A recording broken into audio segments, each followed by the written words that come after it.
What is up, guys? Welcome back. A few months ago I posted a video talking about my girlfriend's car and how it was written off in the snowy conditions here in the UK. Well, as you can see, some time has passed. It's really lovely here at the moment. I'm looking a little bit burnt. By the by, so we do have the new car for Lucy now, and we was looking for cars. We kind of honed in on a few different options. We looked at Alfa Romeo Mitos. We specifically looked at a Cloverleaf, which would have been nice, and she said there's one car I really don't want, and that's a Mini. So we kind of excluded that from our list. Well, as you can see by the title, that's exactly what we bought, so we're good at that on this channel. So let's cut to the cinematics and then I'll talk you around the car.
So there we have it. It is a 2007 R56 Mini 1.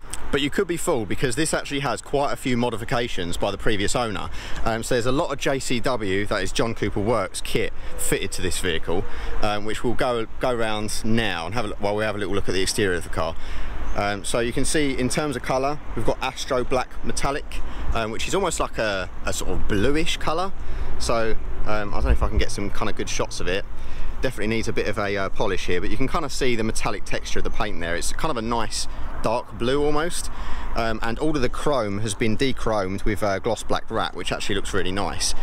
We've replaced the rear hatch handle here, which you'll see in a future video, so that's not gloss at the moment, but we intend to put that back to gloss at some stage just to match everything else. But it's got the John Cooper Works wheels on it, which are actually really nice. I think the fitment is really good for standard wheels. There's no spaces on these at all, and you have a look at exactly how that sits. I think that's really impressive. As far as I'm aware, they are literally just straight off of the John Cooper Works Cooper S.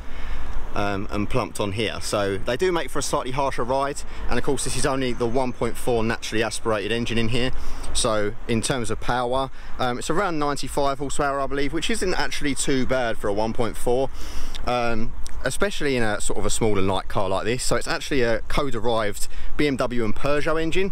They're notorious for drinking oil, but it is actually quite a nippy little thing, and it sounds good too for a 1.4. Most 1.4s kind of sound rickety and horrible, so yeah, quite lucky to get one that's quite this nice. So in terms of like what's wrong with the car, we've got a bit of haze in here on the headlights. So that can be kind of done. We just need to wet sand and compound that. There's a small bit of damage down the side of the car. You can't really see it unless you catch it in a certain light, so that's something that we can address at another stage. Apart from that, it's pretty much mint. Picked this up for around £3 which granted is a little bit steep for a Mini 1. That's kind of Cooper S territory, but for insurance reasons we wanted to take a look at the one, and this was pretty much the high spec one we saw on the market. So you've got the twin pan roof with the wind guard there. Of course you've got all the John Cooper Works trim. As you get inside, you have full leather in here. two-tone as well, and you've got the piano black, which is really nice contrasting against the kind of the cream bits of leather. So again, on the door cards you've got the cream leather with the piano black, and then inside you've got the actual black leather seats. Obviously it's a little bit cramped in the back being such a small car, but it's perfectly usable space.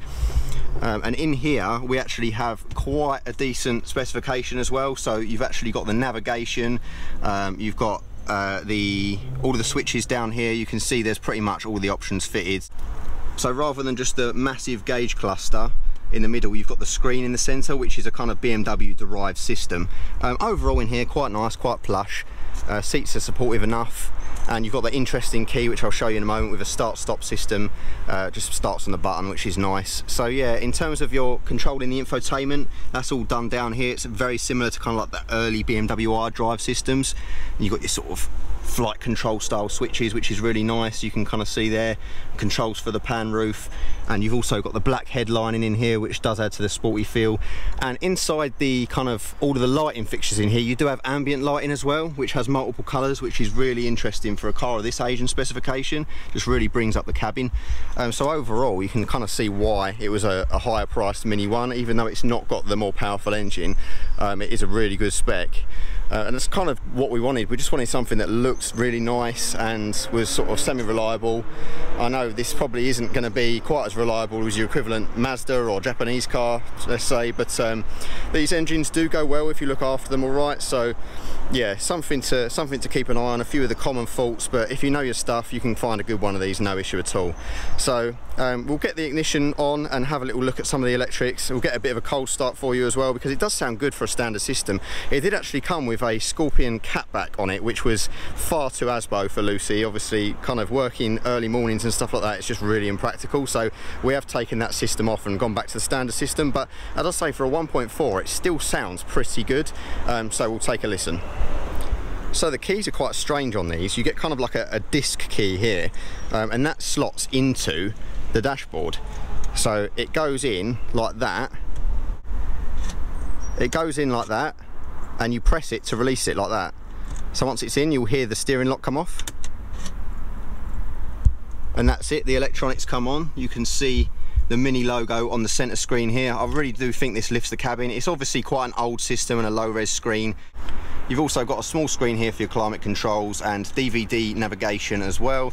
All your controls for the kind of iDrive S system in here. So you can see that it is quite an old system. It's quite a low res screen, but it's good enough. It does lift the cabin. I much prefer it to the kind of the big dial that you get here as standard. I don't think that really suits it that much.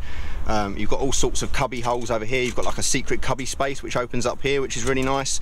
Everything is a little bit creaky being old BMW, but yeah, not too bad at all, and a really nice spec. I really love the colour combination of the kind of the Astro black metallic, and also the combination of leathers as well.